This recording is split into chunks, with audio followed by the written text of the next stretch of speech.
Chapter 8. The word of the Lord came unto me again, saying, What do you mean, that you use this proverb concerning the land of Israel, saying, The fathers have eaten sour grapes and the children's teeth are set on edge? As I live, says the Lord God, you shall not have occasion any more to use this proverb in Israel.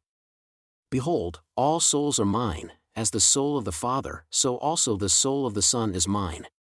The soul that sins, it shall die. But if a man is just and does that which is lawful and right, and has not eaten upon the mountains, neither has lifted up his eyes to the idols of the house of Israel, neither has defiled his neighbor's wife, neither has come near to a menstruous woman, and has not oppressed any, but has restored to the debtor his pledge, has spoiled none by violence, has given his bread to the hungry, and has covered the naked with a garment, he that has not given forth upon usury neither has taken any increase, that has withdrawn his hand from iniquity, has executed true judgment between man and man, has walked in my statutes, and has kept my judgments, to deal truly. He is just. He shall surely live, says the Lord God.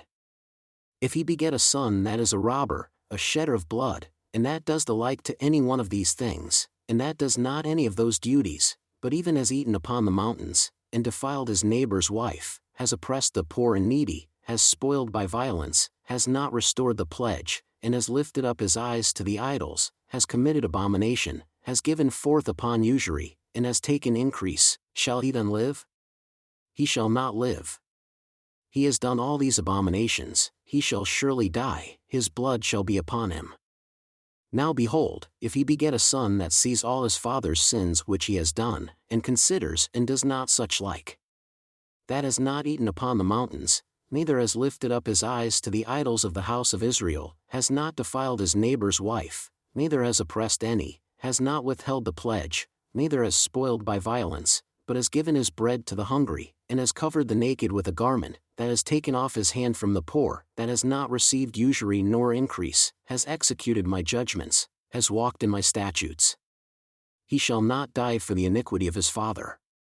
He shall surely live. As for his father, because he cruelly oppressed, spoiled his brother by violence, and did that which is not good among his people, behold, even he shall die in his iniquity. Yet say you, why does not the Son bear the iniquity of the Father? When the Son has done that which is lawful and right, and has kept all my statutes and has done them, he shall surely live. The soul that sins, it shall die. The Son shall not bear the iniquity of the Father, neither shall the Father bear the iniquity of the Son. The righteousness of the righteous shall be upon him, and the wickedness of the wicked shall be upon him. But if the wicked will turn from all his sins that he has committed, and keep all my statutes, and do that which is lawful and right, he shall surely live, he shall not die.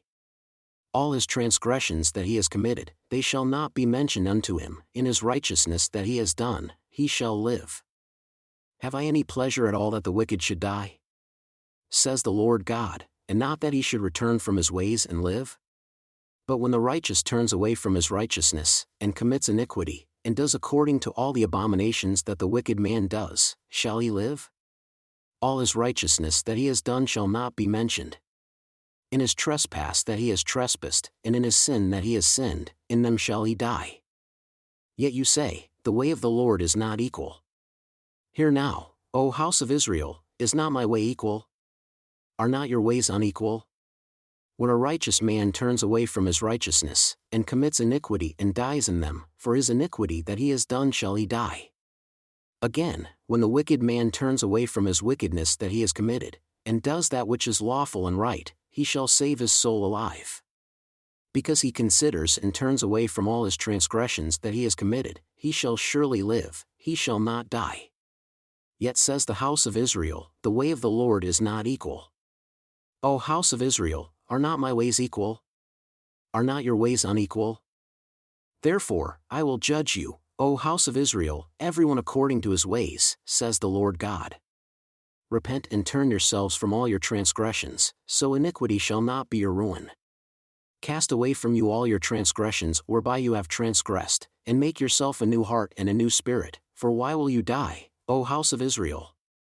For I have no pleasure in the death of him that dies, says the Lord God, wherefore, turn and live.